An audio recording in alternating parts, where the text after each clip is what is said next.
주로 이제 흔한 건강 문제들 중심으로 해가지고 둘레 5가지 주제 가지고 일단 뭐 자가관리의 중요성이나 또 성 중심으로 좀 그리고 흔한 건강 문제들에 대해서 어떻게 대처를 해야 되는지 그 다음에 이제 우리가 소위 그 건강 신경 쓰면서 이게 건강 보충제 혹은 건강 기능식품 등에 대해서 굉장히 이렇게 요즘에 뭐 언론이나 이런 데 광고도 많이 나오고 또 많이 드시고 계시고 그런 문제들이 정말 효과가 있는지 좀 살펴보고요.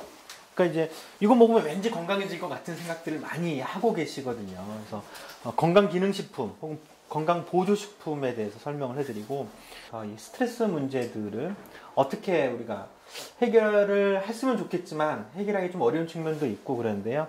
그런 기본적인 스트레스에 대한 대처법들을 어떻게 해야 될지 그 다음에 이제 뭐 건강관리는 받으셔야 되지 않습니까? 그래서 건강관리는 어떻게 받는 것이 좋은 건지 이게 민간의료보험이나 이게 사보험 지출이 굉장히 많으시잖아요. 이것도 결국 건강과 연결되어 있는 건데 요거 문제 야 이거 전략하는 방법이 있냐 뭐 물론 이것만 하더라도 한 2시간 이상 얘기를 해야 되긴 하지만 여기서는 아주 짤막하게 정도로만 얘기를 좀 하겠습니다. 그래서 첫 번째 자가관리의 중요성.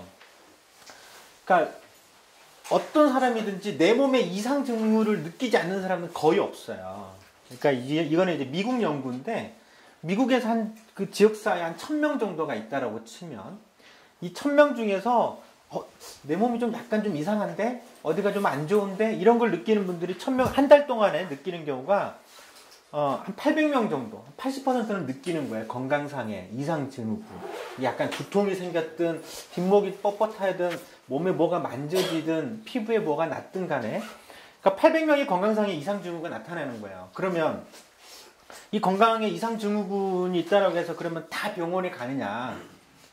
사실 대부분 병원 안 갑니다. 그리고 갈 필요도 사실은 없죠. 저 실제 봤더니 800명이 내 몸이 약간 한 달 동안 좀 이상했어요 라고 느끼시는 분들 중에 그 중에 이제 이걸 병원 가야 돼 라고 생각하는 사람들은 갈까 말까 고민하는 사람들은 그 중에 또 327명 정도만이 병원 한번 가봐야 되나 이런 생각을 하는 거예요. 나머지 500명 정도는 뭐 이게 뭐 안 가도 되지 뭐 이렇게 넘긴다라는 거고 그 중에 이제 실제 한 200명 정도에서는 병원에 갑니다.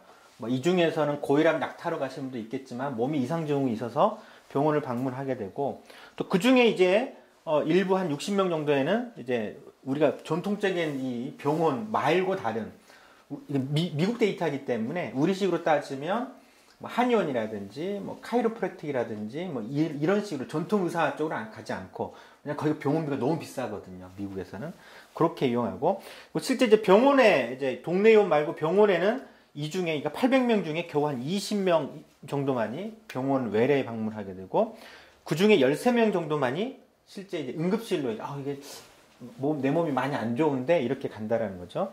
그리고 실제 이제 8명만이 입원을 하게 되고 그리고 종합병원 입원하는 경우에는 이제 지역사회 1000명 중에 1명 정도만. 그러니까 사실은 이게 이걸로 보면 이 정도인 거죠. 그러니까 800명 중에 문제가 있다라고 하더라도 그 중에 대략 한 800명 중에서 한 200명 정도? 나머지 600명 정도는 사실 굳이 병원에 가지 않아도 되는 문제들인 거죠.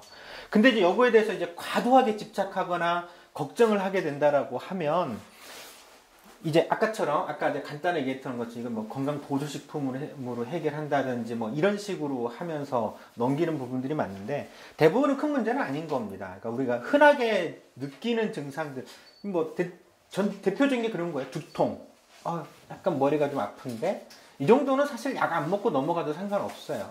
많이 아프면 그냥 타이레놀 정도 먹고 그래도 효과 없다, 이상하다 이럴 때 이제 병원에 가시면 되는 거고 대부분의 건강상의 이상 증후군 문제에 대해서는 대부분은 저절로 좋아지는 잠시 일시적으로 나타나다가 사라지는 문제가 사실은 대부분이고요. 실제 이제 병원에서 의료 서비스가 필요한 부분들은 그렇게 많지는 않아요.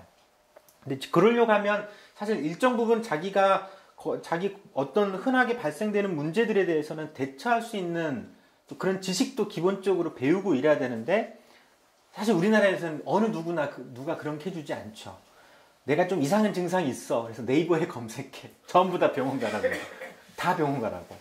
그리고 이상한 건강보조식품을 뭐 이렇게 그쪽으로 연결해주거나 이런 잘못된 건강 상식들이나 이런 것들이 너무나도 널려 있어요.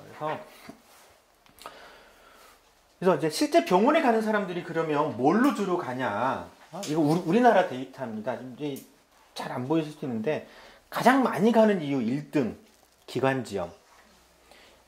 이거 사실은 그냥 감기라고 보시면 됩니다. 이게 이제 코드상으로 잡으니까 이러는데 몇 년 전에는 그냥 단순 감기였어요. 2등은 뭐 양방 기타 해가지고 온갖 것들로 좀 많이 가고, 그다음 급성 편도선염, 상기도 감염, 알레르기 비염, 그다음 위염, 그다음에 급성 인후염, 이것도 감기예요. 그다음 고혈압, 결막염, 알레르기, 뭐 또 감기, 부비동염, 치은염, 이 치아가 안 좋아가지고 다 이런. 그러니까 사실은 뭐냐면 대부분 쫙 보면 뭐냐면 그냥 감기라고 하는 걸로 대부분 병원에 가요. 거기 이제 무려 감기 극성 기관지염 하나만으로 1년 동안에 1,300만 명이 가는 겁니다. 그쵸? 둘레 1,300만 명. 나머지 또 이것도 감기고 다 하고 그러면 전체 국민들이 병원에 가는 대부분의 이유는 사실은 감기로 가는 거죠. 뭐 근데 이게 우리나라만의 특징이긴 해요, 사실은.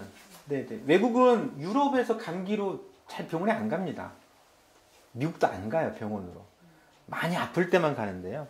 어찌됐든 이제 주로는 대부분 우리가 호흡기 질환들이 가장 흔한 건강상의 문제이고 병원을 찾게 되는 문제들이고요. 그 뭐 몇 가지 뭐 피부병 뭐들이 있고 뭐 위염이라든지 이런 게 좀 일부 있는 정도인 거고, 사실은 병원에 가는 대부분의, 그러니까 단순 동네의원 가는 대부분의 이유는 사실 감기인 거죠. 근데 감기라고 하는 게 이게 참 어려워요. 어떻게 보면 너무나도 간단하고 이거는 약 안 줘도 그냥 저절로 좋아지는 문제이기도 하지만, 때로는 이게 아주 중한 병이, 중대한 진짜 중한 중병이 생겼는데 그게 증상이 단순 감기로 대부분 나타나거든요. 어떤 병이든지 뭐 문제 생겼으면 열이 난다거나 뭐 이런 식으로 나타나는 경우가 많기 때문에, 그래서 우리가 흔히 감기의 증상은 보면 대부분은 뭐 콧물, 기침, 뭐 코막힘이라든지 목이 좀 아프고 이런 게 흔한 이제 감기 증상인 건데, 그런 정도 약간 미열 정도 있고 좀 가래 정도 나는 거는 사실은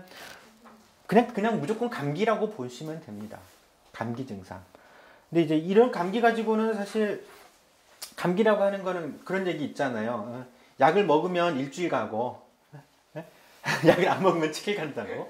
뭐 이런 얘기가 있는데, 그러니까 뭐냐면 감기라고 하는 건 어차피 대부분 90% 이상이 바이러스예요. 바이러스이기 때문에 요즘 뭐 감기 가지고 항생제 얼마나 처방하느냐 가지고 의료기관 순위까지 쫙 나오거든요. 모든 정보들이 나올 정도로. 그러니까 감기에는 사실은 항생제를 쓰면 안 되는 거죠. 그리고 감기는 그냥 다 저절로 좋아지는 거예요. 다. 어차피 일주일 지나면 좋아지는데 문제는 그 사이 동안에 귀찮거든. 콧물 나고 맹맹하고 미열도 있고 그러니까 업무 집중하기도 어렵고. 그래서 이제 약을 먹는 거죠. 그래서 의사들이 열나면 해열제 주고, 아프다고 하면 진통제 주고, 가래 기침한다 그러면 약간 기침 먹지 않은 코프 시럽이라든지 이런 거 주고, 가래 난다 그러면 가래 조금 묽게 만드는, 그게 전부예요. 그리고 저절로 좋아져. 다. 그러니까 사실은 감기 가지고는 우리가 의료기관을 굳이 이용할 필요가 없어요.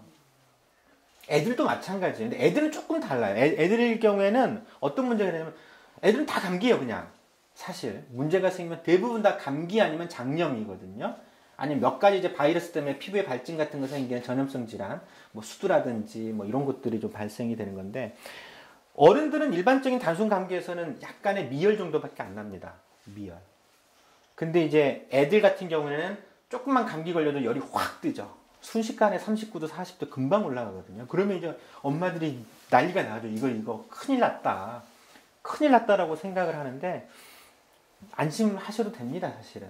애들도 대부분 일단은 감기일 거야 먼저 생각을 하시고, 감기면 우리가 흔히 이제 상기도 감염인 거예요. 코 주변에서 증상 나니까 다 재채기, 콧물, 그다음에 목이 좀 붓고 이런 증상이기 때문에, 그런 경우라고 하면 애들도 열이 많이 나면 힘들어해요. 해열제 그냥 쓰시면 됩니다, 밤에. 이게 확실하게 감기다. 그런 증상이 동반돼 있으면, 이런 증상이 동반돼 있으면 무조건 그건 감기라고 보시면 돼요. 근데 이제 열이 나는데 이런 증상이 없이 열만 나. 이때는 이제 의사들도 이제 골치 아파지기 시작해. 이건 감기가 아닐 가능성이 크거든요. 감기라고 하면 코 증상이 나타나요. 코하고 목하고 재채기를 하든 기침을 하든 콧물이 나든 코막힘이든 나타나야 된다는 거지. 그게 나타나지 않고 열만 난다. 이건 좀 심각한 문제죠. 물론 이제 성인에서는 일반적으로 이 정도 증상만 있으면 아무 문제 안 돼. 그냥 감기. 그냥 뭐 해열제 정도 먹고 약국에서 그냥 종합 감기약 정도 사 먹고 넘어가도 어차피 며칠 지나면 다 좋아지는데 근데 이제 이런 경우는 좀 신경 써야죠. 성인에서 열이 많이 나는 건 좀 이상한 거예요. 이런 증상이 있고 고열이 난다? 대부분 독감이에요. 사실은 독감이고 가슴 통증이라든지 숨이 찬다거나 쌕쌕거린다거나 이런 경우라고 하면 단순 감기가 아닌 거죠. 이 정도는 걱정 없지만 이 정도는 좀 신경을 써야 되죠.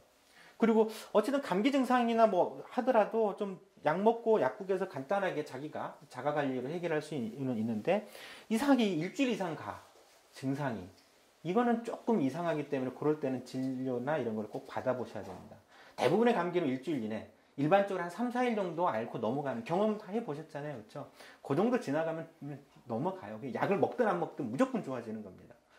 근데 이제 잠시 힘드니까 그때 이제 해열제나 이렇게 약을 먹는 데 불과하고 우리 아이들 같은 경우는 열은 사실 워낙 잘 나기 때문에 감기 증상이다라고 명확하게 한다라고 하면 밤에 막 응급실 가고 그러면 거의 밥 먹자고 그냥 그렇잖아요. 그러니까 그러실 필요 없이 뭐 해열제 정도 쓰고 좀 지켜봐도 충분합니다. 그래서 상비약 정도로는 기본적으로 해열제라든지 이런 것들은 갖고 계시는 게 좋을 거고. 근데 이제 애가 열이 날 때는 근데 이제 정말 문제가 있는 경우가 있어요. 근데 문제가 있는 경우에는 이제 그런 거죠. 이런 거예요. 처지거나 보챌 때 이런 증상이 있다라고 하면 문제가 돼요. 그러니까 저도 이제 가끔 이제 친한 분들한테 이제 제가 이제 내가 만드는 목지가 하는데 거기 이제 오건호 선생님이라고 가끔 이제 애가 이제 열이 난다고 전화 와요. 저한테. 밤에 12시 다 돼가지고. 아유, 김정은 선생님 열 나는데 우리 애가 열이 많이 나는데 어떡하지? 이라고 물어보면 제가 딱 먼저 물어보는 게 애 잘 놀아요? 저녁 잘 먹었어요? 그 정도면 괜찮아. 잘 먹고 잘 놀아. 그럼 해열제 주세요. 하고 난 넘기거든요.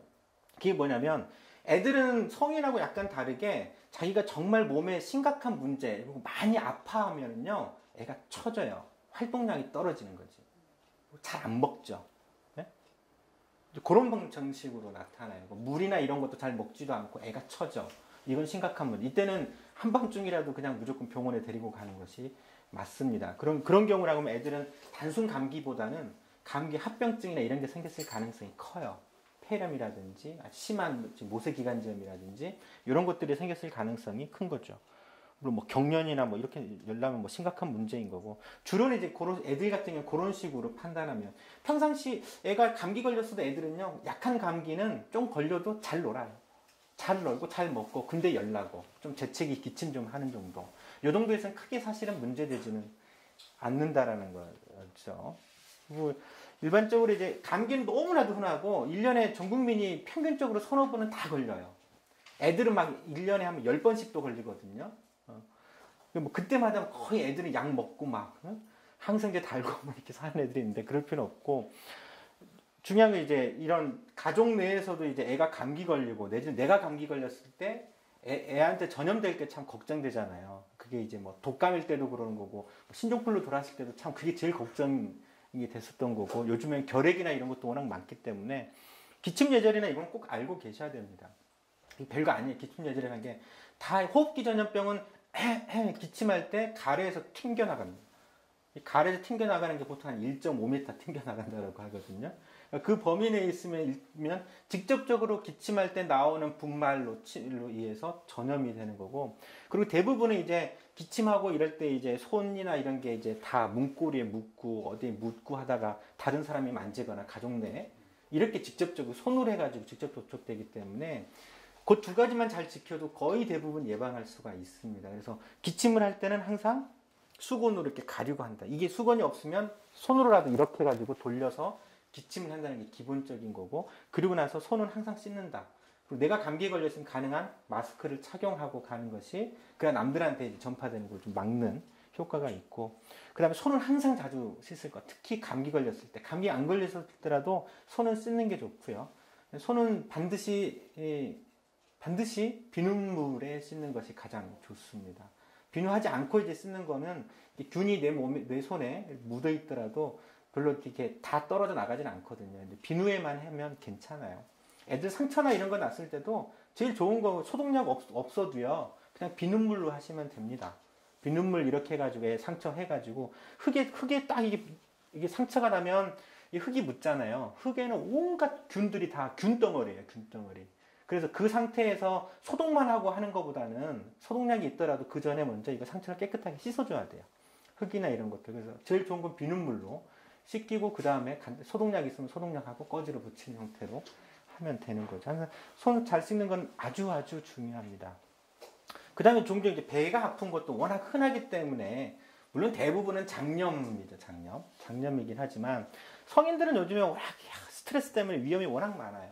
속쓰림이라든지 소화불량 이 정도는 사실 그렇게 크게 문제되지는 않고 그냥 가벼운 정도라고 하면 그냥 뭐 약국에서 약만 사 드셔도 되고요. 근데 이제 잠시 그런 게 아니고 지속적으로 그렇다라고 하면 내시경이나 이런 건 받아볼 필요는 있고 뭐 가장 흔한 위장장애예요. 역류성 식도염. 요즘에 역류성 식도염도 굉장히 많고. 근데 이제 문제는 그거지.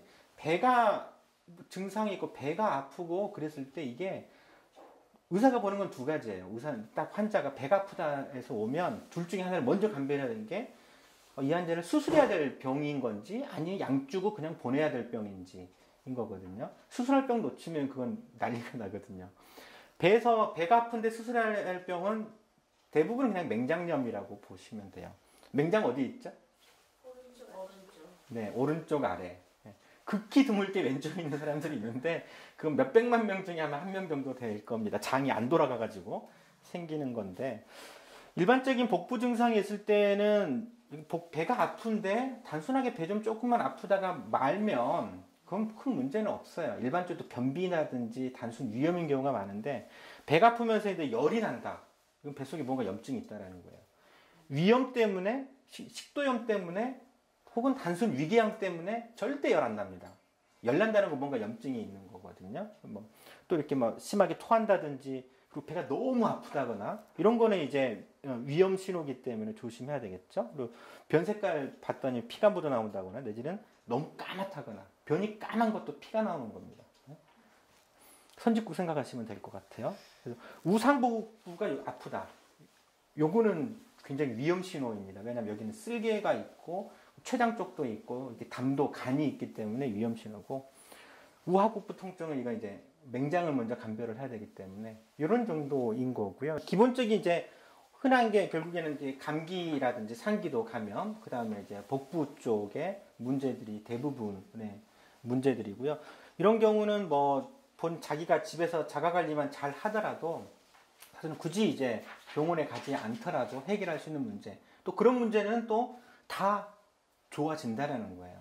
저절로 좋아지는 병이 대부분 감기나 단순 복통이나 이런 거는 역시도 대부분 시간 지나면 저절로 좋아지는 병은 좀 아팠는데 좀 괜찮네? 이건 그냥 괜찮은 거예요. 어떤 문제 아시겠죠? 근데 정말 문제 있다라고 하면 이게 좋아지지가 않죠. 계속 아프거나 증상이 더 심해지거나 새로운 증상이 더 시작이 되는 거예요. 그런 방식으로. 그러니까 맹장염 같은 경우도 전형적인 건데 초반에는 여기가 안 아파요. 우하복부 안 아프고 처음에는 이제 배꼽 주변은 애매모호하게 아프거든요. 열도 안 나고. 그래서 좀 대부분 이건 별거 아니다라고 생각을 하죠. 의사들도 여기에 이 정도만 증상만 오면 맹장 놓쳐요. 근데 이제 그 다음에 조금은 이제 한 10시간이나 24시간 지나면 이제 통증이 우하복부로 내려가요. 그리고 조금씩 더 심해지고 그때부터 열도 나기 시작해요. 맹장이 전형적인 게 아프다가 괜찮아진다? 그럼 맹장 아니에요. 무조건 나빠져요. 그리고 이 48시간이 지나면 거의 터지기 직전에 이제 뺑뺑하게 왔다가 터지거나 터지기 직전에 오거나 이런 방식으로 되거든요. 그러니까 그건 이제 진짜 문제가 있는 병이 있으면 악화되죠. 계속 나빠져요. 모든 건강기능식품은 효과가 없습니다. 의학적인 효과가 없어요. 어떤 건강보조식품이든지 효과는 전혀 없다. 근데 이제 많은 사람들이 이게 비타민 E가 항산화 효과가 있고 항노화 효과 있고 치매도 예방이 된대 라는 식으로 많이 알려져 있는데 그런 효과 전혀 없다라는 거.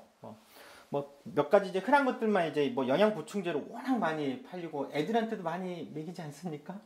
우리나라 성인들이 이 소위 영양제나 건강기능식품 복용하고 있는 확률이 한 20%입니다. 전체 국민의 20%가 먹고 있대요. 미국은 더 많이 먹고 있어요. 그러니까 이게 상당히 많이 먹을 텐데 그 사실 다 효과 없다. 대표적으로 뭐 종합 비타민, 뭐 항산화 효과 있다든지 항노화 효과 있다든지 뭐 하는 이제 영양 보충제들 등등 수도 없이 많고 이거는 온갖 상품명으로 팔리고 저기 마트나 이런 데 가면 아예 그냥 큰 매장이 하나 있잖아요. 그 안에 전부 이제 건강 보조식품만 온갖 것들 다 판매하고 있는데 효과 없다. 오메가3 효과 없습니다. 효과 없고 글루코사민 관절 아프다고 어르신들도 글루코사민 진짜 많이 드세요. 효과 없습니다. 결론 이제 효과 없다. 심플하게 정리하시면 됩니다. 모든 건강 보조식품 효과 없다. 관절이 아프신 어르신들이 글루코사민 먹으면 30%가 좋아진다라고 해요. 이거 먹고 나았다라고 얘기해요. 근데 똑같이 이제 관절염 있으신 사람들한테 이거 글루코사민이에요 라고 해가지고 약을 주는데 가짜 약을 주죠. 밀가루 담아가지고 준단 말이에요. 그 사람도 똑같이 30%가 나 이거 먹고 좋아졌어요 라고 얘기해요. 그랬을 때 그 약은 효과가 없는 거예요. 비교의 우위로 해가지고 명확하게 있다라고 봐야 되는 거거든요. 근데 그건 뭐냐면 심리적인 이유, 그걸 이게 플라세보 효과라는 거예요. 그러니까 긍정적인 효과가 있어요. 플라세보라고 하는 게 내가 이거 먹으면 좋아질 것이다라고 하는 기대 심리를 갖고 있다라고 하면 심리적으로 편안해지는 효과가 있고 거기에 대해서 예민해지거나 스트레스 자체가 풀어지는 효과가 있기 때문에 또 좋아지는 효과가 있는 거죠. 또 대부분의 관절염은 나빠졌다, 좋아졌다 이게 해요. 웩스웨인 한단 말이죠. 그러니까 아플 때 먹으면 어차피 시간 좀 지나면 또 좋아져. 근데 그 약 때문에 좋아진 거라고 생각을 하는 거죠. 오비 일학인 거죠, 사실은. 네? 그런 측면이라는 거예요. 그래서 최근에 이제 이런 것들이 이제 미국에서도 너무 이 건강보조식품이 미국이 의료비가 너무 비싸다 보니까 너무나도 많은 사람들이 병원 대신에 이런 빅마켓이나 이런 데에서 이제 그냥 사 먹는 거예요. 건강보조식품 뭐에 좋다라고 하는 것들. 그래서 이제 미국에서 연구를 많이 하는 것들이 나오는데 다 효과가 없다라고 나오고 있습니다. 이렇게 뭐 대표적 종합 비타민이나 이런 건 질병 예방 효과 전혀 없는 걸로 이미 다 연구로 이제 굉장히 많은 연구를 하고 있어요. 실제 효과가 있나 없나. 근데 다 효과가 없다. 그리고 일부 비타민은요, 오히려 폐암이라든지 방광암을 유발하기도 해요. 또 비타민 E 중에서 항산화 효과가 있는 거는 이건 심혈관 질환을 예방하는 효과가 있을 거다라고 기대했었는데 오히려 정반대 결과가 나오게 돼요. 오히려 심혈관 위험도를 높이기도 해요. 그러니까 사실은 근데 비타민이라고 하는 건 우리 몸에 필수적인 성분이지 않느냐. 근데 이걸 왜 보충했을 때 오히려 나쁜 영향이 나타나지라는 거에 대해서는 사실 미스테리인 측면들은 있는데 일반적으로 이제 그 비타민이라고 하는 것은 사실 우리 몸에 반드시 필수적인 그 성분이긴 하지만 사실 극히 미량 정도만 필요해요. 그러니까 많이 먹게 되면 이건 다 사실은 다 배설이 되고요. 때론 너무 많이 먹게 되면 오히려 이제 나쁜 영향을 미칠 수 있다라는 거죠. 그래서 일반적으로 뭐 비타민제 같은 경우로 뭐 이렇게 먹이느니 그냥 과일이나 야채, 생선을 드시는 게 낫다라는 거죠. 일반적인 같은 돈이면 그냥 신선한 제철에 나는 과일들 정기적으로 먹는 것이 제일 좋다라는 거예요. 그 정도라도 충분하다. 그리고 이 비타민이나 이런 조그만 미네랄 이런 것들은 우리가 기본적인 정상적인 식사만 하게 되면 하더라도 충분히 섭취 다 해요. 따로 보충할 이유가 전혀 없어요. 따로 보충이 필요한 경우에는 어떤 경우냐면 임신 초기에 이제 엽산하고 그리고 철분제 정도는 임신 때 정도는 보충을 해주는 게 필요하고 그리고 그 외에 이제 나중에 60세가 넘어가지고 골다공증이 있을 때 뭐 그때서야 이제 비타민 D라든지 칼슘 정도 그 골다공증이 더 진행되지 않게 먹는 정도인 거예요. 애들한테도 전혀 따로 이제 먹일 필요는 사실 전혀 없어요. 이미 그건 다 연구 결과로 이미 다 나오고 있습니다. 특히 이 양반이 이제 명승곤, 저처럼 이제 가정학과 의사인데, 이 양반이 이제 그런 외국의 연구 논문들을 종합적으로 해가지고 많이, 요즘에는 이제 언론에 많이 나오고 있죠. 뭐, 온갖 것들, 지금 이게 잘 안 돼서 그렇긴 한데, 뭐, 광고나 이런 거 보면, 이게 굉장히 많아요. 언론사에서 나오니까 뭔가 있어 보이잖아요.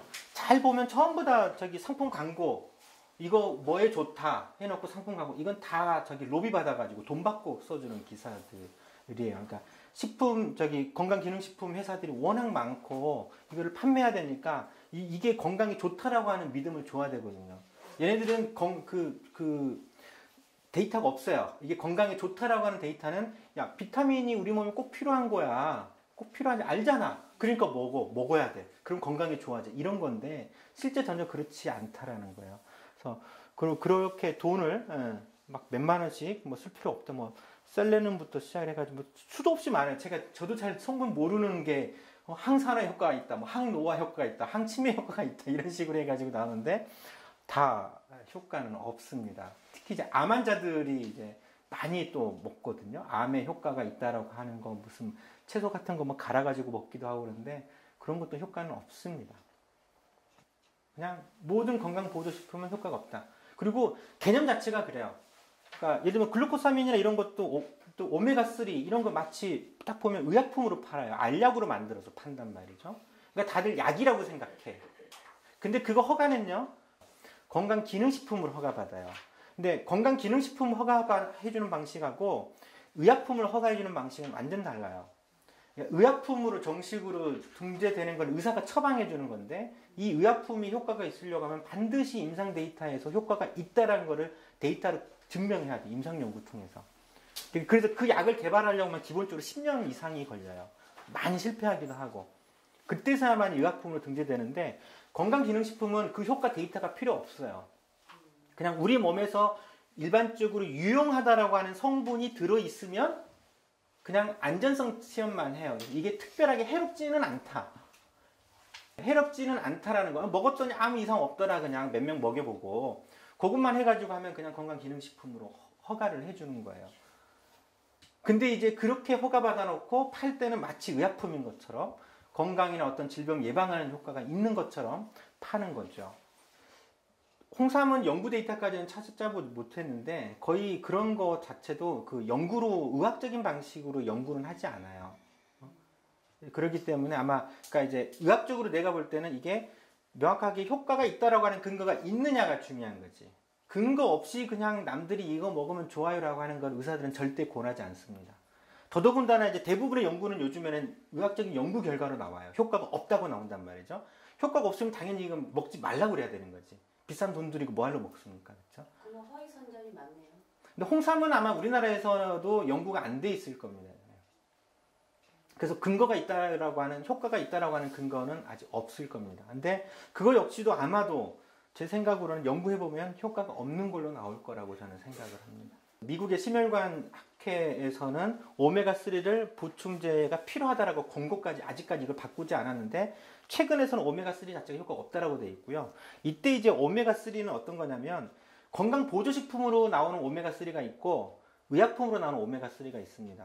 그러니까 건강기능식품으로 나와 있는 오메가3는 똑같이 이렇게 알약으로 실제 약처럼 나오는데 여긴 대부분의 이거는 어떤 거냐면 미국에서 그 유럽이나 이런 쪽에서 맛 더럽게 게 없어가지고 먹지 않는 생선들이 있어요. 근데 이게 등푸른 생선이야. 등푸른 생선을 짜가지고요. 혹은 물개 같은 거 잡아가지고 기름을 짜가지고 그대로 여기 담아가지고 파는 겁니다. 근데 거기에 이제 보통 오메가3 성분이 얼마가 들어있냐. 이게 전부 다 오메가3 아니에요. 보통은 한 20에서 30%만 오메가3, 그러니까 불포화 지방산이 들어있고 그럼 나머지 70%는 뭐냐? 포화지방산입니다. 포화지방산. 그냥 기름 짜가지고 담아가지고 파는 거예요. 포화지방산 오히려 건강에 안 좋잖아요. 그래서 오메가3 이거 건강기능식품으로 나오는 오메가3 먹는 거는 사실은 그건 포화지방산인데 불순물로 좋은 성분이 일부 들어있는 거에 불과해요. 그러니까 이거는 절대 먹으면 안, 건강에 오히려 안 좋은 걸로 돼 있어요. 최근에는 이제 의약품으로 나와 있는 오메가3는 이거를 정제 과정을 거쳐요. 그래서 순도가 99.9%로 나와서 한 알에 1g씩 해서 왜냐면 미국에서 공고했던 게 하루 3g 이상을 섭취하라고 했는데 그러면 효과가 있을 거라고 얘기했는데요.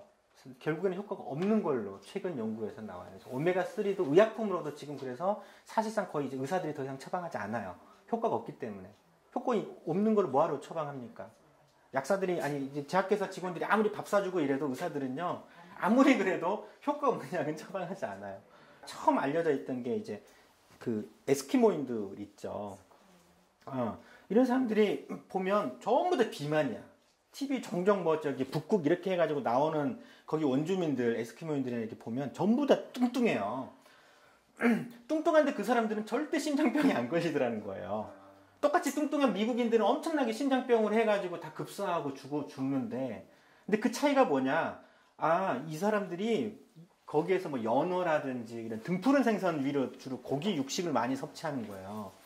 그래서 야, 그게 불포화지방산을 많이 섭취하는 거는 많이 먹어도 저 사람들이 심장병에 안 걸리는구나 이 생각하면서 먹으라고 했었던 건데, 실제 이거를 알약으로 해가지고 의약품으로 만들어서 연구를 해봤더니 효과가 없더라는 거야. 그러니까 이거 좀 의사들 이거는 정확하게 이제 규명하기 어려운데 어찌됐든 효과가 없는 건 없는 거다. 연구해서 없는 거는 없는 겁니다. 그래서 먹을 필요 없습니다, 사실. 그리고 이거 콜레스테롤 낮춰주는 것도 아닙니다. 중성지방 수치만 조금 낮춰주는 거고, 우리나라 성인 남성들 중성지방 높은 거는 제 경험으로는 거의 90% 이상은 술 때문에 올라가는 겁니다. 술만 안 먹으면 전혀 떨어져요. 술 먹으면서 이거 병 먹어봐야 소용이 없는 거예요. 그렇다는 거. 그래서 심플하게 모든 건강기능식품은 의학적인 효능이 없다. 어떤 질병을 예방하는 효과도 없다. 이것 때문에 치매가 예방되는 것도 아니고 피부가 좋아지는 것도 아니고 전혀 없다라고 생각을 하시면 되겠습니다. 포화지방산이 안 좋은 거 아시죠? 네. 불포화지방산이 좋은 거지 않습니까? 포화지방산은 특징이 뭐냐면 덩어리로 이루어져 있어요. 더 딱딱해, 기름이. 불포화지방산일수록 흐물흐물하게 금방 녹아요. 그러니까 고등어회 드셔보셨나요? 고등어회 딱 썰어놓으면 그 표면에서 쭉쭉 올라와요. 참치 같은 거 드시면, 참치도 등푸른 생선이잖아요. 썰어놓으면 그 위에 기름이 막 물처럼 쭈글쭈글 흘러내리지 않습니까? 그게 불포화지방산이에요. 그게 몸에 더 좋은 지방산이라는 거고, 포화지방 제일 나쁜 게 이제 소고기. 예? 소고기에 있는 그 등심의 그 마블링이라고 하는 것이 사실은 제일 안 좋은 거예요.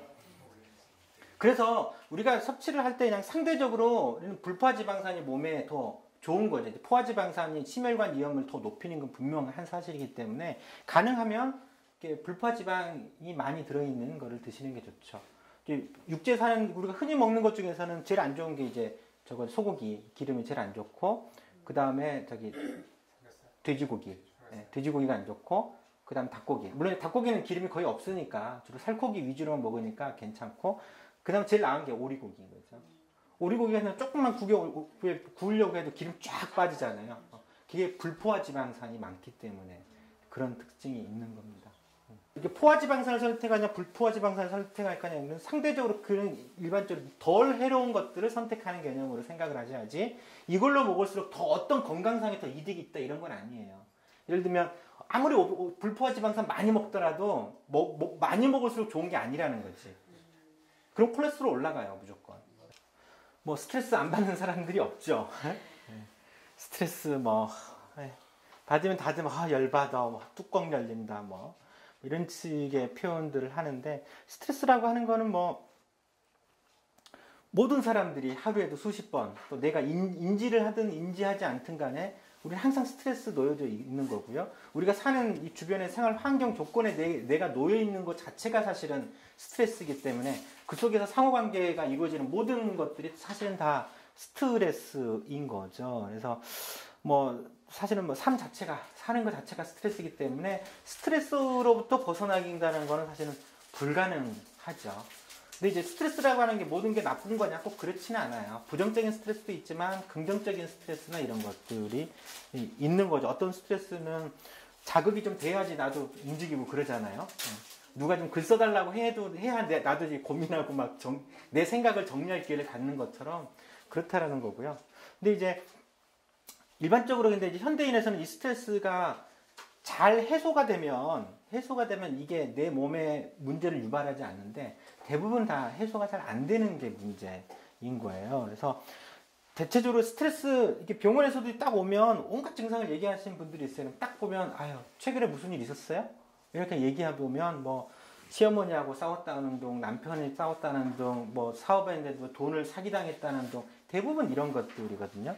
그러니까 스트레스는 크게 보면 이렇게 심리 반응, 신체 반응, 행동 반응으로 다 나타나요.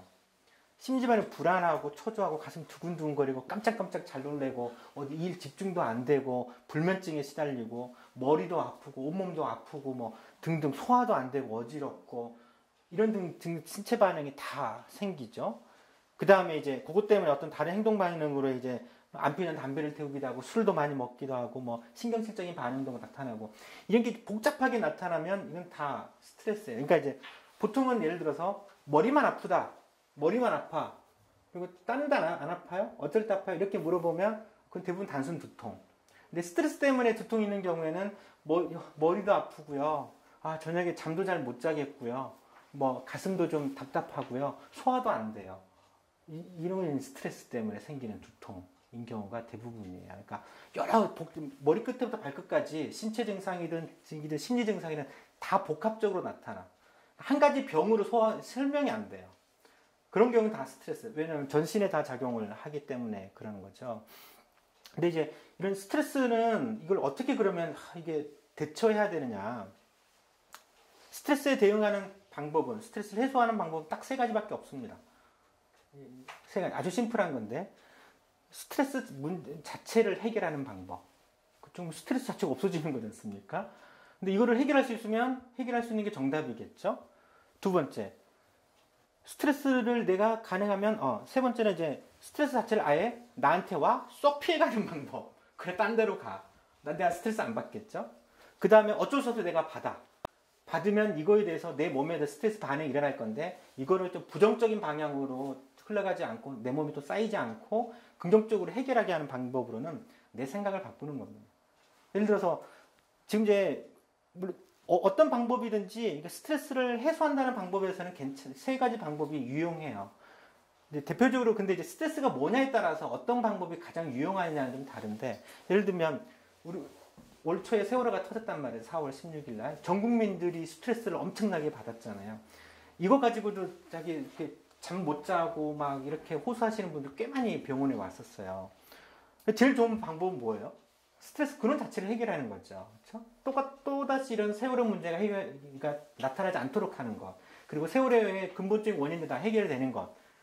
그래서 이 국가 시스템이 더 이상 세월호 같은 문제를 낳지 않게 하는 방법들이 사실은 그건 이제 근본적으로 스트레스 원인이 되는 해결되는 방법이죠.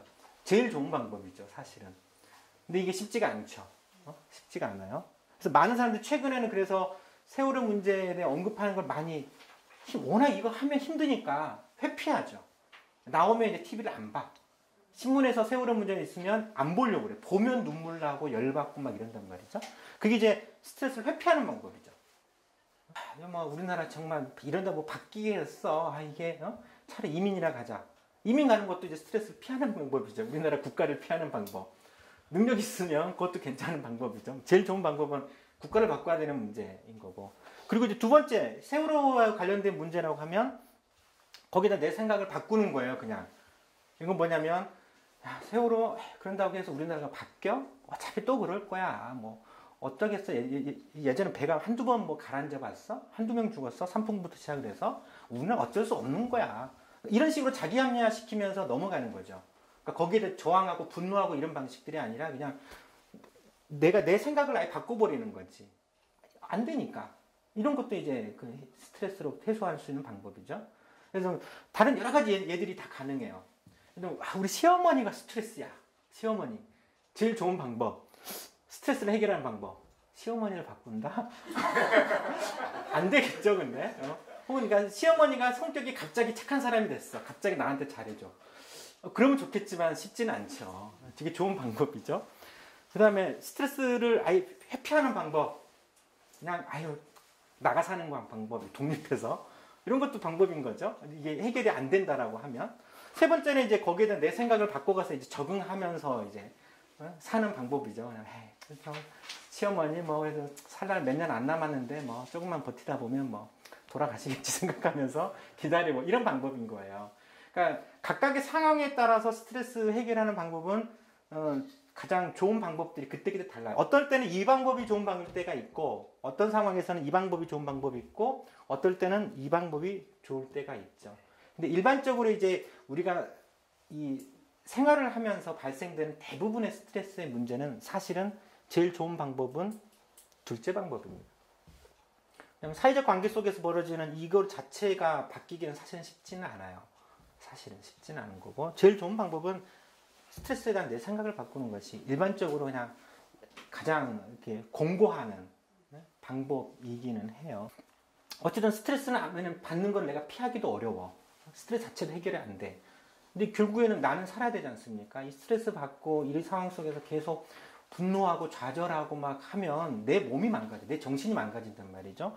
이거를 극복을 해야죠. 그렇게 내 몸을 놔둘 수는 없기 때문에. 그래서 일반적인 스트레스에서는 스트레스에 대한 내 생각을 바꿔라. 네 생각을 바꾸라고 할 때는 어떤 거냐면 거기에 대해서 분노하지 말라고 그래요. 분노하는 거는 우리가 그러니까 감정적으로 대응을 하지 말라고 해요. 감정적으로 대응하게 되면 이 관계가 더 나빠진단 말이죠. 예를 들면 직장에서 이제 윗사람이 나한테 이제 황당한 일 시키고 막 이렇게 괴롭히는데, 그리고 직장이 위계 질서가 명확한데 거기에서 막 대들고 싸우고 했다가는 오히려 감정적으로 대응했다가 나만 문제, 오히려 더 피해 보거든요. 이상한 사람이 되고 그런 문제가 되기 때문에 감정적으로 대응하는 것보다는 이성적으로 대응을 하라고 하는 것이 해답이에요. 그래서 감정을 가능한 억누르고 인간 자체는 동물하고 다른 게 이성적인 사고방식이 있어요. 이게 이성적인 판단을 할 수 있고 거기에 대해서 사고하고 해결할 수 있는 방안들을 내올 수가 있는 거거든요. 그게 이제 이 전전두엽이라고 하는데 일반적으로 스트레스에 관련된 것들 보면 다 전전두엽을 활용하라는 얘기가 이성적으로 판단하라는 거예요. 미국에서는 파티를 많이 하잖아요. 근데 이웃에서 평소에는 좀 친절하고 우호적인 이웃이었는데 파티를 아주 서로 소란스럽게 하고 있는데 밤새도록 해. 근데 나는 일찍 자서 내일 새벽에 출근을 해야 돼. 막 승질이 확 나잖아요. 그럼 어떻게 대처해야 될까? 여기서 감정적인 대응이 있고 이성적인 대응이 있는 거예요. 감정적인 대응이 있으면 경찰 부른다. 경찰 부르면 신고하는 거지.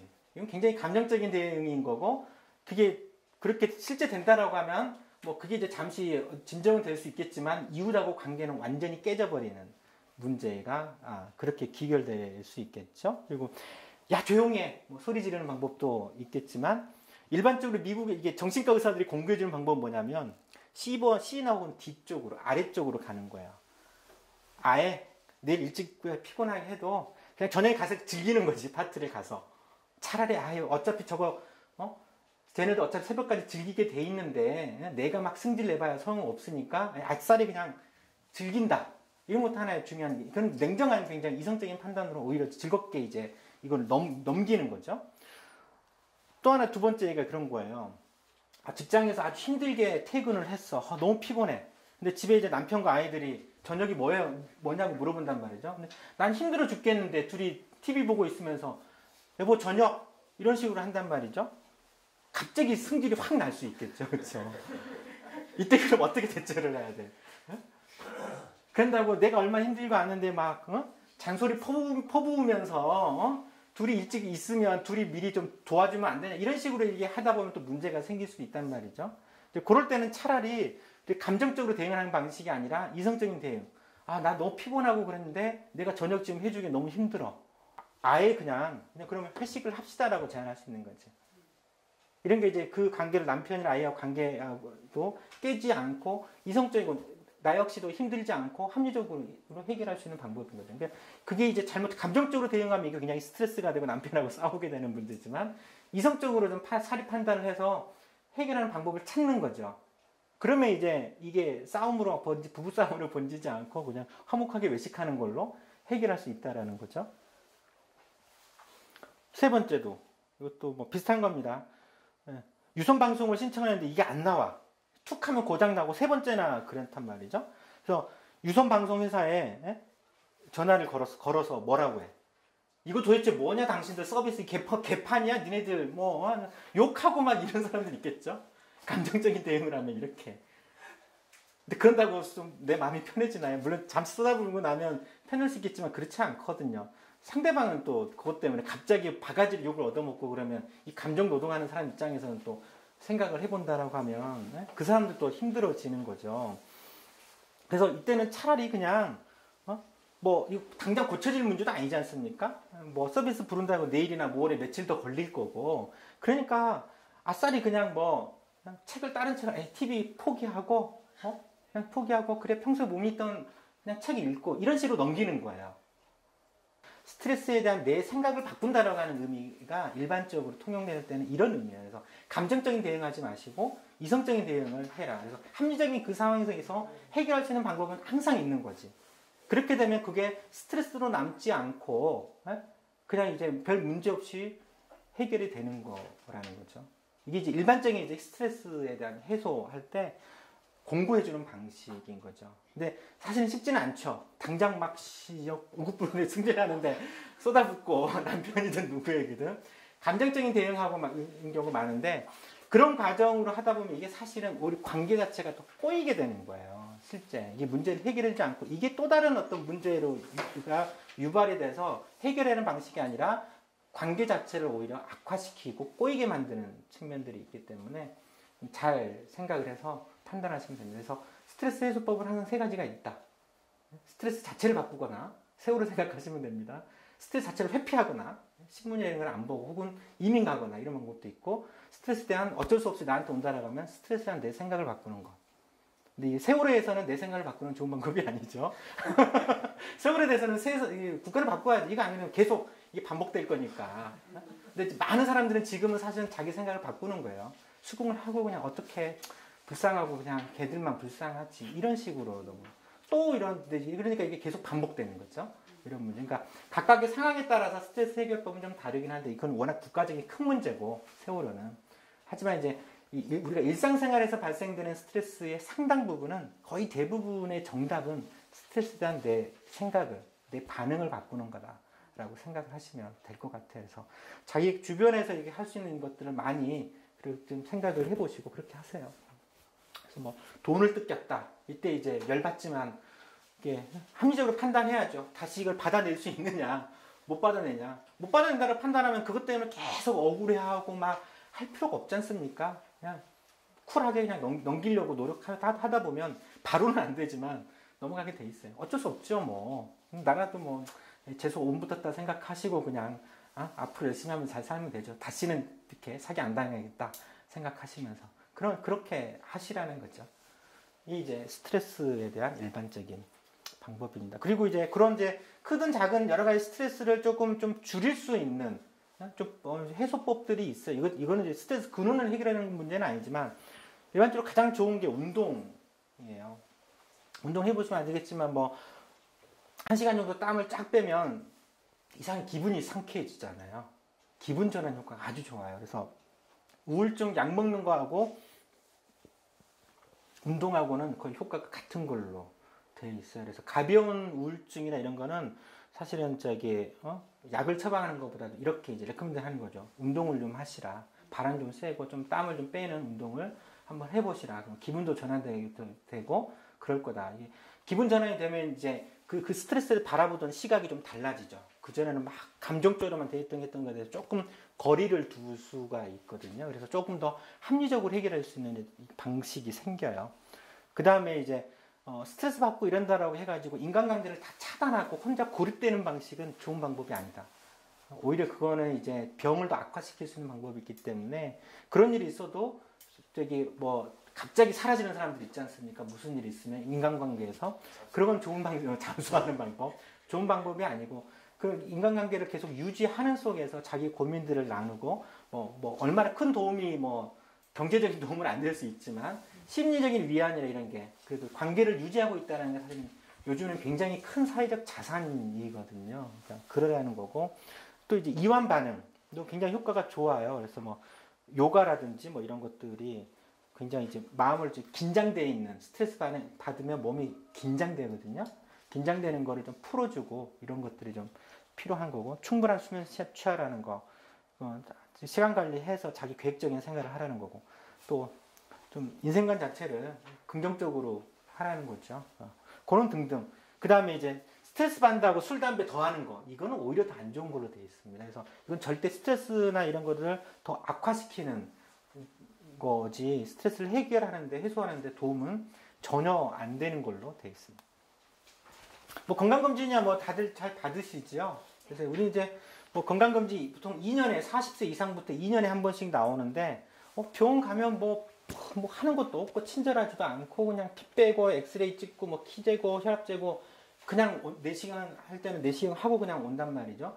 마치 이걸 나를 위해서 한 거야, 병원을 위해서 한 거야, 의심이 들 때가 있긴 있지만 사실은 이 건강검진은 굉장히 중요합니다. 이게 지금 이제 일반 건강검진, 암검진, 뭐 특정 연령대에서는 생애전환기 건강검진이라 해가지고 굉장히 잘 돼 있어요. 아주 좋아요.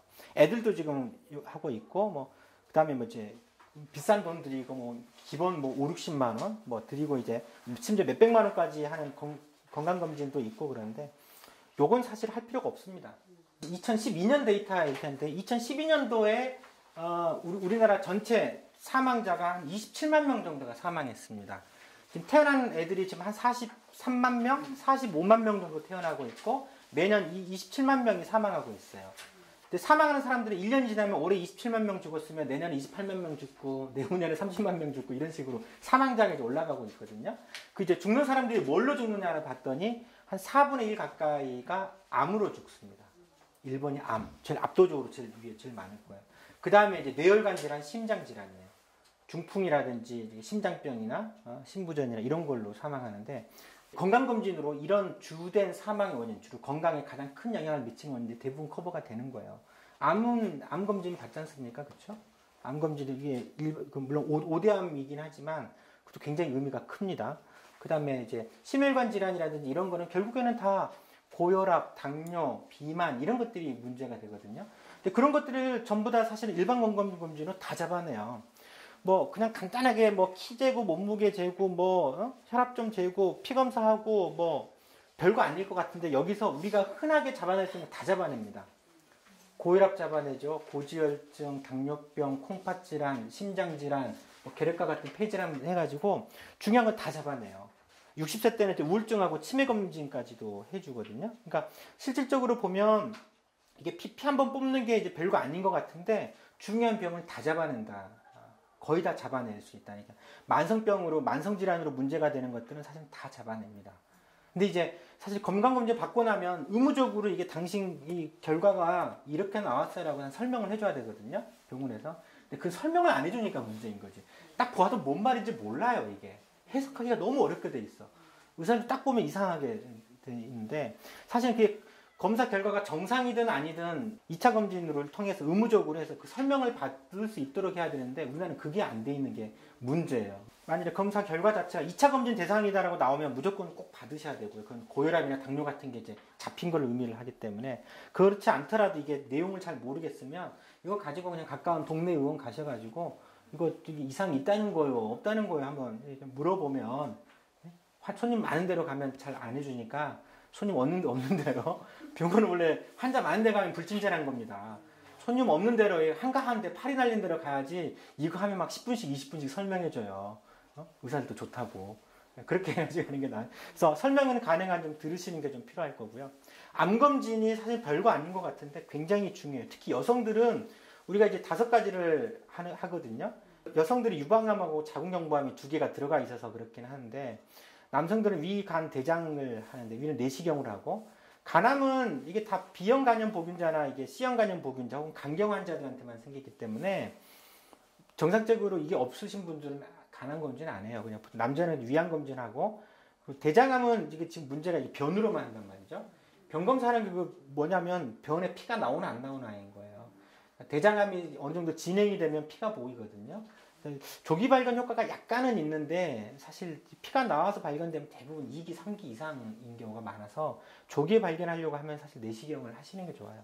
그리고 내가 평균 수명까지 산다라고 했을 때 내가 암에 걸릴 확률은 37%. 그러니까 여기서 남성분들 둘, 넷, 여섯, 5명인가요?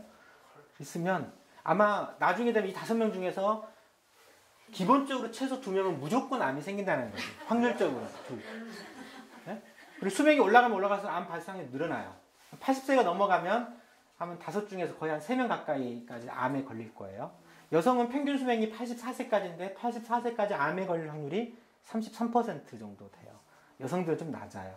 셋 중에 하나는 암에 걸린다라고 생각을 하시고 그럼 주로 어떤 암이 걸리느냐라는 걸 보면 일단 남성들 보십시오. 남성들 제일 많은 게 위암, 대장암, 폐암, 간암이에요. 그리고 위, 대장, 폐암이 60%를 차지해요. 전체 암 발생에. 그렇죠? 근데 이제 위암은 건강검진 2년에 한 번씩 내시경 하면 되지 않습니까? 2년에 한 번 하면 위암은 다 잡아내죠. 확인이 되고 설령 2년에 한 번씩 해서 걸리더라도 아주 초기 발견되기 때문에 수술만 해버리면 완치가 가능하죠. 대장암은 좀 가능하면 50세 이상이신 분들은 대장 내시경 한 번씩 하세요. 하는 게 좋습니다. 워낙 지금 급격하게 늘어나고 있기 때문에. 그리고 이제 대장 내시경 하면 병원에서 5년에 한 번씩 하라고 하는데 아니에요. 10년에 한 번씩만 하면 돼요. 위는 2년에 한 번씩 해도 대장은 10년에 한 번씩 해도 충분하다. 그 다음 폐암인데 폐암의 80%는 담배 때문에 그렇죠.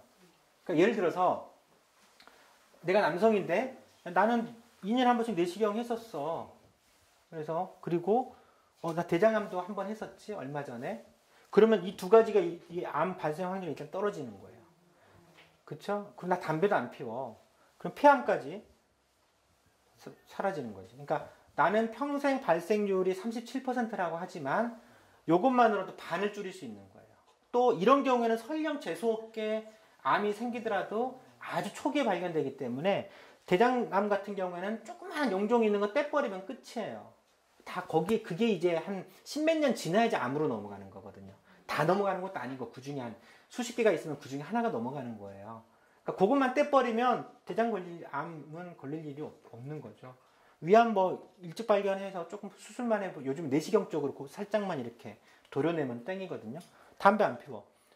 남들은 평균이 37%암 발생률이라고 하지만 간단하게 계산하더라도 나는 그 한 10몇 %, 20% 밑으로 줄일 수 있어요. 더 하나. 또 그 밑에가 간암이죠. 간경화 환자. 그 다음에 B형 간염 보균자, C형 간염 보균자에서 생겨요. 근데 그거 다 아니야. 그럼 간암 걸릴 일이 없어요. 그리고 그 밑에 있는 거 전립선암, 갑상선암. 요즘에 갑상선암 논쟁 알고 계시죠? 이거는 굳이 냅둬도 되는 거 일부러 발견해가지고 수술해서 더 문제를 유발하는 거란 말이죠. 전립선암도 갑상선하고 좀 비슷해요. 대부분의 전립선암은 치료 하나 안 하나 똑같은 걸로 돼 있어요. 단지 치료하면 좀 삶의 질이 조금 더 좋아지는 것 정도이지 사망률에 영향을 안 미쳐요. 그러니까 전립선암이나 갑상선암으로는 거의 안 주고 암에 걸려도 크게 문제가 없는 암이란 말이죠. 상관없어요. 그 다음에 방광암, 담낭 이런 거 다 췌장암, 신장암 이런 건 담배하고 많이 관련돼 있고 췌장암이 사실 문제이긴 하는데 이건 어쩔 수 없습니다. 이거 췌장암 걸리면. 아주 초기에 우연히 이제 다른 검사하다가 발견해가지고 마침 수술하기 좋게 딱 했으면 좋은데 그렇지 않으면 그리고 뭐 담낭이나 담도나 콩팥 이런 데 좀 걱정되면 그냥 한번 그냥 초음파 정도 해보세요. 복부 초음파 해보면 이거 다 잡아낸단 말이죠. 암에 대해서 걱정할 게 뭐가 있습니까? 지금 여성들에서는 암 발생 1위가 갑상선암이에요. 갑상선암하고 유방암이 전체 암 발생에서 지금 44% 거의 절반 가까이 되는데 갑상선암은 사실 불필요하게 검사해가지고 발견한 거지 않습니까? 그냥 이렇게 만져보면 돼요. 갑상선 검사해봐야 돼, 안 해봐야 돼요? 그래요? 딱 만져보면 됩니다. 그래서 뭔가가 좀 결절 같은 게 만져지네? 만져지면 보통 한 1.5cm에서 한 2cm 이상 정도 되거든요. 설령 암이라고 하더라도 그때 발견하면 돼요. 1cm 미만인 경우에는 일부러 그 초음파 해가지고 발견해서 조직검사했더니 암이라고 해도 그 대부분은 그것 때문에 안 죽습니다. 절대로. 갑상선은 무조건 요거 해서 괜찮으면 끝이에요. 그리고 유방암은 저기 건강검진에서 하지 않습니까? 그렇죠? 2년에 한 번씩 유방 촬영하니까 됐죠. 대장암. 물론 이제 유방 촬영만으로 다 잡아내지는 못해요. 대략 한 70% 정도? 그래서 이제 여성들은 네, 그래서 치밀 유방이나 이런 거라고 하면 보통 초음파 공고를 하면 그때 정도 한번 좀 하고 보면 되고요. 대부분 이제 자가검진으로 해가지고 평상시에 이제 몽골이나 이런 거 있으신 분들은 해가지고 이게 몽골이구나 이렇게 보세요. 종양은 어떤 느낌이 되냐면 그냥 뭔가 조금 만져진다 이 정도 느낌이 아니고 돌덩어리가 들어있는 느낌이에요. 암은 딱딱해요. 딱딱해요. 어딘지 암이 있으면 딱딱합니다. 그래서 유방에 혹이 있으면 돌멩이 같아요. 돌멩이가 안에 들어있는 것처럼 딱딱해하고 그렇기 때문에 조금만 그냥 뭐 한 달에 한 번씩 정도나 좀 관심 갖고 확인 한번 해보면 아무 문제 없어요. 그리고 건강검진으로 웬만큼 70% 정도 잡아내요. 그래서 다른 걸로 사망하신 분들을 이제 부검을 해서 갑상선을 다 쪼개가지고 다 잘라가지고 다 현미경으로 들여다보면 많게는 10명 중에 3명에서 암이 나와요. 다른 걸로 다 충분히 사시다가 사망하신 분들 조직해보면 근데 그게 초음파라면 조그맣게 보이죠. 그럼 이제 보이면 또 조직검사 하라고 그러고, 그렇게 하면 암으로 나오고, 이러면 이제 이게 문제가 되는 건데요. 그래서 애초부터 검사하지 말라라고 되어 있어요. 치밀 유방이라고 하는 유방 조직이 되게 말 그대로 치밀해서, 예, 거기에서 조그마한 어떤 혹 같은 게 생겼을 때는 그것 때문에 가려져서 잘 안 보일 수 있다라는 개념인 거예요. 그래서 판정이 정확치가 않은 거죠. 근데 그것만 아니라고 하면 유방 촬영으로 거의 다 잡아내요. 그래서 그런 건데, 근데 의무적으로 그 초음파를 또 할 것도 아닙니다, 사실. 그리고 이게 이제 여성들 44%가 갑상선암 유방암. 남성처럼 그 대장, 위, 폐, 간은 다 똑같이 해당이 되죠. 이렇게만 해도 74%예요. 여기까지, 간까지. 그 다음에 자궁경부암도 들어가 있지 않습니까? 그리고 나머지는 이제 담낭암, 췌장, 난소암 이런 건 뭐 거의 확률이 안 생기는 것들이죠. 그렇기 때문에 사실 크게 걱정할 거는 없는 거죠. 물론 워낙 그 외에도 암 종류가 많긴 한데 확률적으로 보면 그렇다라는 거예요. 그래서 이 정도 기본적으로 암 검진이나 건강 관리로도 웬만큼 암에 대해서 충분히 예방이라든지 해결할 수 있는 거예요. 굳이 비싼 돈 주고 암보험 가입해가지고 그랬을 필요가 사실은 없는 거죠. 그 돈은 그냥 저축하시고. 건강검진을 해야 되는 이유는 어떤 병이든지 초기에는 증상이 없습니다. 내가 고혈압이 있는지 없는지 어떻게 할까요? 뒷목이 땡기면 고혈압? 아니거든요. 재봐야 합니다. 재봐야지 혈압이 높은지 아닌지. 170, 180 이렇게 고혈압 있어도요, 난 뭐 두통도 없고 멀쩡한 경우 많아요. 두통이 정말 고혈압 때문에 생긴 두통이라면 그건 치명적인 거, 굉장히 큰 위험 사인이에요. 너 지금 고혈압 때문에 뇌혈관 터지기 직전이야. 빨리 조치를 취해라고 하는 신호란 말이죠. 아주 그냥 위급한 거고, 대부분의 두통이나 뒷골 땡기는 거하고 혈압하고는 관련이 없다. 재봐야 합니다. 내가 당뇨가 있는지 없는지 어떻게 합니까? 피를 뽑아가지고 검사를 해봐야 되는 거예요. 내가 지금 암이 있는지 위암이 있는지 없는지 어떻게 알아요? 내시경을 해봐야 돼요. 증상으로 보시면 안 된단 말이에요. 증상이 있었을 때는 이미 다 3기 이상 넘어갔을 때 증상 나타납니다. 그때야만이 배가 아프고 체중이 빠진다거나 이런 게 문제 생겨서, 아파서 검사할 때는 조기 발견이 안 됩니다. 기본적으로. 이미 많이 3기 혹은 4기로 넘어가서 그런 거지. 암 때문에 대부분 각이 파탄 나는 이유는 1기, 2기 때 발견하지 못하고 다 3, 4기 때 발견해서 그러는 거예요. 1기, 2기 때는 뭐 수술하거나 이러면 대부분은 완치가 되지 않습니까? 물론 일부 이제 백혈병이나 이런 거는 이제 조기 발견이라는 개념이 없으니까. 그 외 대부분의 흔한 암들은 다 조기 발견이 다 가능해요. 그때 되면 수술이나 이런 거 해가지고 완치가 가능하고 돈도 얼마 안 들어요. 아무리 큰 병원 가가지고 하더라도 수술하고 끝난다? 그러면 3, 400 안 넘어갑니다. 근데 이제 막 몇천만 원씩 깨지는 이유가 3기, 4기 때 발견돼가지고 그때 수술에도 남아있어. 항암제 치료해야 돼. 항암제 치료도 안 들어. 그 다음 뭐 표적 항암제 뭐 몇백만 원 막 들어가는 거. 이런 식으로 몇 차례면 이래서 사실은 가계 파탄이 생기는 거예요. 그러니까 조기 발견이라고 하는 게 그게 굉장히 중요한 거고, 건강검진으로 다 커버가 된다라는 거죠. 그러니까 건강검진은 꼭 받으십시오. 지역가입자들은 지금 우리나라 전체적으로 건강검진 비율이 한 60%밖에 안 돼요. 40%가 안 받고 있어요. 꼭 받으시라는 거예요. 흔히 민간의료보험 하면 암보험, 뭐 요즘엔 대부분 가입하는 게 실비보험이라든지 CI보험이라든지 어린이보험 등등 많이 가입하잖아요. 이게 지금 이 보험으로 지금 우리 가게가 얼마나 지출하는지를 봤더니 2010년도 데이터인데요. 가구당 3.8개, 거의 4개 가까이 가입하고 있어요. 그리고 이제 가구당 월 보험료가 23만 원이라 됩니다. 4개씩 정도 가입하고 23만 원. 근데 이제 이게 소득 수준에 따라 딱 달라요. 소득 수준에 따라서. 보통 이제 우리 중산층 정도라고 하면 이제 연소득이 한 4천만 원, 5천만 원 정도 되는 분들인데, 4, 5천만 원 정도 되는 분들은 가입 개수가 5개, 6개 가입하고 있고, 월 30만 원, 40만 원 지출하는 게 평균. 그러니까 보험 하나당 36, 하나당 6만 원에서 7만 원 정도 꼴. 보통 평균. 그건 좀 세기도 하고 좀 적기도 할 텐데, 평균적으로 하나 6만 원씩. 근데 왜 5개, 6개가 왜 필요하죠? 생각을 해보면, 그렇죠? 요즘 암보험, 나 암보험, 와이프 암보험, 내 실손, 와이프 실손, 애 둘 키우면 애 둘 하나씩 어린이보험. 이것만 해도 기본적으로 6개. 민간의료보험 쪽만. 거기다 종신보험도 가입하죠. 종신보험은 단가가 세죠. 월 뭐 20만 원씩 기본으로 나가니까 그렇게 하다 보면 이 사보험으로만 하더라도 가게에 굉장히 많이 지출해요. 50만 원 이상 지출을 해요.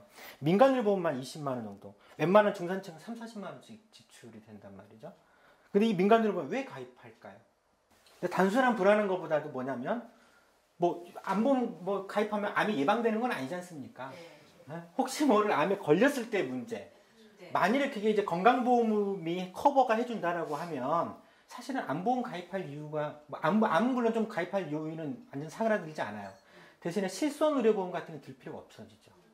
실손보험이 지금 전체 국민이 얼마가 가입하고 있냐면 지금 3천만 명이 가입하고 있어요. 이게 2년 전 데이터거든요.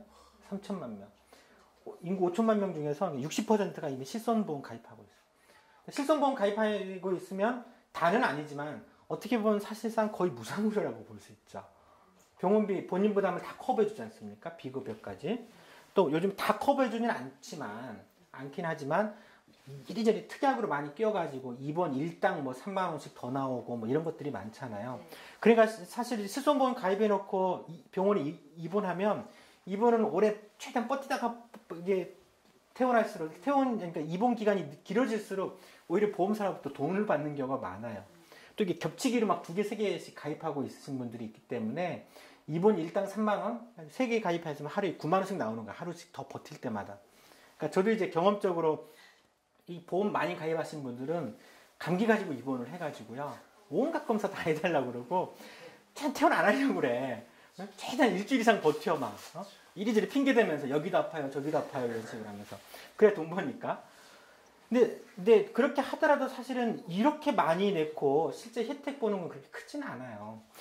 예를 들어 아니 한 달에 30만 원씩 낸다고 쳐보세요. 1년이면 얼마입니까? 1년이면 쓰면 360만 원이에요. 10년이면 원금만 3,600만 원입니다. 원금만. 이자 붙이면 한 4,500만 원 정도 되겠죠? 그리고 10년 이상 납부해야 되는 대부분 더 이상 납부해야 되잖아요. 20년 납부한다라고 하면 원금만 7천만 원이 넘어간단 말이에요. 그만큼 지금 갖다 바치고 있어. 근데 그렇게 7천만 원씩 쏟아부어가지고 나중에 기껏 보험 해봐야 좀 맹장이나 배가 아파서 좀 입원해봐야 본인 부담 몇십만 원 나오진 않아요. 물론 큰 병원 하면 몇백만 원까지 나오기도 하지만 사실 자기가 냈던 것보다 더 많이 보험 혜택 받는 분들은 거의 없어요. 그리고 이게 보통 아까운 돈이 아니지 않습니까? 차라리 이거 저축한다라고 치면 그냥 목돈이 되잖아요. 그렇죠? 10년만 저축해도 30만 원씩 저축하면 원금만 3,600만 원인데. 그러니까 만일 건강보험이 보장이 좀 높아져서 건강보험으로 다 해결한다라고 하면 사실은 민간보험 필요 없죠. 그리고 또 지금 민간보험은 가장 큰 문제가 다 젊은 사람들이 가입하고 있어요. 그러니까 민간보험 가입한 연령대를 보면 이건 이제 돈 액수 기준으로 어느 연령에서 많이 지출하고 있느냐. 민간의료보험료를 2008년도에 한 33조 정도 지출하고 있었는데 다 30대, 40대가 지출하고 있어요. 대부분. 다 젊고 건강한 소득이 있는 사람들. 근데 60세로 넘어가면 거의 지출 안 해. 거의 가입 못 해. 60세 이상 가입할 수 있는 보험이 거의 없습니다. 지금. 보험사가 아예 팔지도 않아요. 상품성도 없고 연세 많으신 분들은 갑자기 뭐가 나올지도 몰라. 멀쩡하게 건강하다가도 갑자기 어디 아파서 가면 갑자기 암이 나오거나 멀쩡하시는 분이 갑자기 쓰러진다거나 이런 경우가 많기 때문에 보험사도 그 리스크가 좀 적지는 않아서 팔지도 않고 또 어르신들이 지금 소득이 없어요. 우리나라 노인 빈곤율이 무려 48%지 않습니까? 그러니까 구매할 능력도 안 돼. 그래서 사실은 거의 안 팔고 젊고 소득 있는 사람들 또 병 있는 사람들도 가입도 안 시켜주잖아요. 근데 어느 사람도 해주는데 실제 의료비 지출하는 걸 보면은요, 의료비 건강보험 데이터입니다. 건강보험공단에서 연령대별로 딱 조사를 해보면 월 평균 1인당 한 8만 5천 원씩 우리나라 국민들이 진료비를 써요. 병원비를. 30대, 40대 보십시오. 평균보다 훨씬 낮죠. 월 4만 원, 5만 원 정도밖에 안 써. 10대가 가장 적게 씁니다. 애들은 병치레가 많으니까 좀 더 써. 그러다 보세요. 50대, 60대 되면 월 평균 17만 원. 70대 27만 원, 80대 37만 원으로 올라가요. 30대, 40대 4만 원, 5만 원 쓰던 것이 27만 원, 37만 원, 5배, 10배 가까이 올라가거든요. 그러니까 뭐냐면 이 병이라고 하는 거는요, 사실 다 나이 먹어서 생기는 겁니다. 만성 암이라든지 암 발생률 그래프도 이렇게 올라가요. 젊은 사람들이 주변에 있긴 있지만 그런 사람들은 거의 없어요. 극히 드물지. 대부분은 나이 많은 사람들이 걸려요. 풍으로 쓰러지는 거, 뇌졸중, 심장병으로 쓰러지는 거, 다 치매, 다 나이 많아서 생기는 거거든요. 근데 민간의료보험은 다 젊은 사람들이 엄청나게 쏟아붓고 있어. 근데 정작 이 사람들은 젊고 건강해서 병원비를 안 쓴단 말이죠. 민간보험 오직 나만 혜택을 볼 수 있어요. 또 실비보험은 실비보험의 특성상 이게 실비보험은 내가 100세까지 혜택 보려고 한다 그러면 100세까지 보험료 내야 돼. 그러니까 실비보험이 갱신할 때마다 보험료가 팍팍팍 뛰지 않습니까? 이 원리 때문에 그러는 거예요. 그래서 민간의료보험은 아무리 쏟아부어봐야 지금 당장 30, 40대 때는 커버할 수 있겠죠. 암보험 가입해놓고 실비보험 가입해놓으면 어차피 소득이 있으니까 뭐 한 달에 뭐 10만 원, 20만 원 지출할 수는 있죠. 근데 노후가 되면 이제 소득이 딱 사라지지 않습니까? 근데 그때부터 이제 본격적으로 병이 생기기 시작해요. 이게 커버가 안 되는 거지. 민간의료보험은 아무리 지금 쏟아부어 봐야 지금 내가 지금 당장 젊고 건강할 때 정도만 커버가 가능해요. 노후에는 커버가 안 돼요. 이제 갱신형 보험 같은 경우에는 5천만 원의 암 보장을 받기 위해서 거의 80세까지 납부해야 될 보험료가 5천만 원이 넘어요. 내 돈으로 5천만 원 내놓고 내가 도중에 안 걸리면 5천만 원 받는 거야. 근데 암에 걸릴 확률은 셋 중 하나. 셋 중 두 명은 거의 그냥 5천만 원 갖다 바치고 날리는 거예요. 그리고 셋 중 하나만 5천만 원 갖다 바치고 다시 나한테 돌려받는 거야. 물론 혜택을 보는 사람들은 어떤 분들이 보냐면 젊었을 때 30대 40대 다행이라고 해야 되나? 암에 걸린다라고 하면 그때는 한 뭐 몇십만 원만 보험료로 내고 5천만 원 받는 혜택이 있지만 대부분의 암은 나이 많아서 걸린단 말이죠. 그리고 갱신형이 좋다? 갱신형이 해도 5천만 원짜리 다 암 보험료 납부해야 될 거는 2,400만 원 정도 돼요. 미리서부터 왕창 내놓고 나중에 하더라도 돈의 가치를 계산해 보면 그리고 지금 가입해서 5천만 원? 지금 30세라고 하면 그 5천만 원이 지금 대부분은 70대, 80대 때 걸리지 않습니까? 그럼 앞으로 30년, 40년 후에 5천만 원이 돈의 가치가 30년 전에 돈의 가치하고 비교해 보십시오. 물론 이제 예전처럼 물가가 그렇게 뛰지는 않지만 돈의 가치가 굉장히 많이 하락해요. 그런 개념을 따져보면 사실은 사보험이 혜택을 주지는 않습니다. 그래서 차라리 건강보험으로 하는 게 어찌됐든 중요한 의료보장이나 의료비 부담은 사실 건강보험을 해야죠. 지금 건강보험이라 하더라도요. 보험료 막 세금처럼 떼가잖아요. 세금처럼 떼가는 게 불만이죠. 그런데 실질적으로 보험료 내는 것 대비 혜택이 훨씬 많아요. 직장가입자는 총 건강보험료로 14조를 내고 받는 혜택은 25조가 돌아가요. 지역가입자 역시도 7조 내고 12조가 돌아가죠. 그러니까 혜택은 급여율은 비슷해. 지금 이제 지역가입자, 요즘 부가체계 문제 조금 관심 있는지 모르겠지만, 지역가입자 주로 서민층들이 몰려 있어서 사실은 보험료를 더 깎아줘야 돼요. 적어도 한 7조가 아니라 한 3조 정도로는, 한 3조 정도는 날려줘야 돼.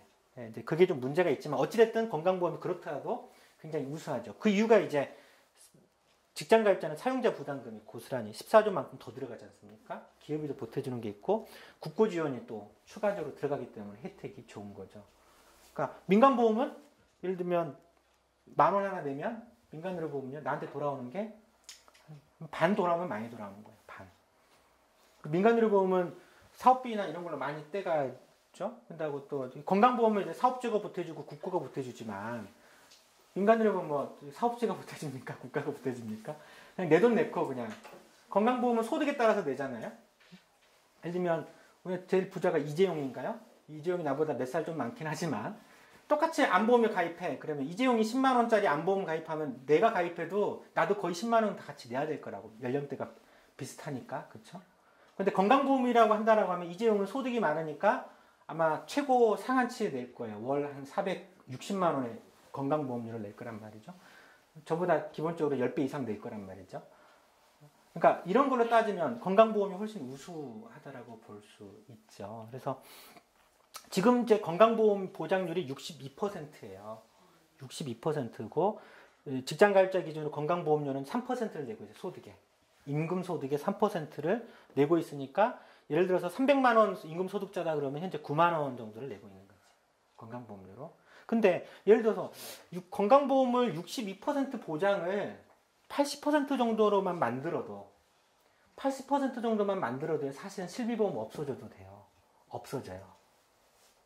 80% 만들 때 예를 들면 병원비가 많이 나오는 입원 중심으로 입원은 90%로 높이고 외래는 70% 그대로 놔두고 약값도 놔두고 이러면 80% 되더라도 병원비 큰 병원비가 다 사라져요. 그 다음에 거기다가 이제 다른 나라들이 다 하고 있는 것처럼 본인 부담 상한제. 그러니까 연간 1인당 100만 원 이상은 병원비가 더 나가지 않게. 뭐 스웨덴이나 이런 나라는 35만 원 이 정도거든요. 35만 원 이상은 다 국가에서 해주는 거지. 아니면 그 건강보험 같은 이런 거에서 다 해주는 방식으로 하면 사실 건강보험 보장률의 80% 정도는 다 돼요. 근데 단순하게 계산을 해보세요. 지금 62%야? 80%로 만들 수 있죠. 요거 현재 재정의 한 30%만 더 보태면 돼요. 30%만 더 보태면 3, 6, 18이니까 플러스 18하면 80%가 되거든. 그러니까 뭐냐면 지금보다 건강보험료 재정이 30% 더 많으면, 그러니까 이거는 국민도 더 내고 기업주도 더 내고 국가도 더 내니까 다 같이 30% 더 내면 건강보험 보장률이 80% 쉽게 된다는 계산이 돼요. 그 정도만 하더라도 사실 민간보험 필요 없는 거지. 예를 들면 9만 원을 내고 있는 사람이라고 하면 현재 여기에 30% 더 내면 현재보다 2만 7천 원을 더 내는 거예요. 2만 7천 원을 더 내면 딴 건 몰라도 실비보험은 필요 없어지지. 근데 실비보험 가입하려면 나 따로 마누라 따로 애들 다 따로따로 가입해야 되지 않습니까? 그렇게만 다 따로따로 가입하더라도 20만 원이 넘어가거든요. 2만 7천 원만 투자를 하면 20만 원 전략할 수 있는 거죠. 그러니까 사실은 건강보험으로 해야 되는데 이 건강보험이 국민들이 이게 건강보험료 좀 더 내는 것을 싫어해서 안 해주는 것이 아니라 국가가 안 하고 있는 거예요. 왜? 이 건강보험 재정을 국민들이 더 내서 확보해서 건강보험으로 다 병원 해결해 버리면 어떤 문제가 발생되면 사보험 시장이 확 죽어버려요. 삼성생명이 망하게 되는 거죠. 망할 정도까지는 아니겠지만 삼성생명 주가가 반으로 폭락할 거란 말이죠. 이건희가 지금 자기 주식 배당, 주식이 워낙 많이 갖고 있으니까 주식 배당을 1년에 한 1,600억 정도 하거든요. 주식 배당만. 그 중에 800억이 삼성생명에서 배당받아요. 삼성생명에서. 그런 정도니까 삼성생명이라고 하는 게 재벌사마다 전부 다 보험회사 하나 다 갖고 있지 않습니까? 그러니까 사실은 이제 그래서 지금 정부도 이제 친기업, 친재벌 노선이기 때문에 건강보험 보장을 안 해주려고 하는 거지. 만일에 이제 국민들이 야 내가 보험료 좀 우리가 좀 30%씩 더 내서 이걸로 할게. 그리고 우리 사보험 안 할 거야 라고 그런 목소리를 좀 만들어내고 모아서 좀 키워내면 사실 정부도 그렇게 크게 반대하기는 조금 어려워요. 아직까지 이런 목소리들이 별로 없었던 거죠. 차라리 좀 더 내더라도 건강보험으로 다 의료비가 해결하게 되면 의료비 지출이 대폭 많이 줄어들게 되죠. 또 그렇게 되면 이제 실손보험 자체가 일단 사라지게 되는 거죠. 또 내가 보험료를 더 낸다라고 해서 이게 내가 손해가 아니에요. 건강보험 구조는 아까 얘기했듯이 재정의 반은 사업주와 국고 지원이 되거든요.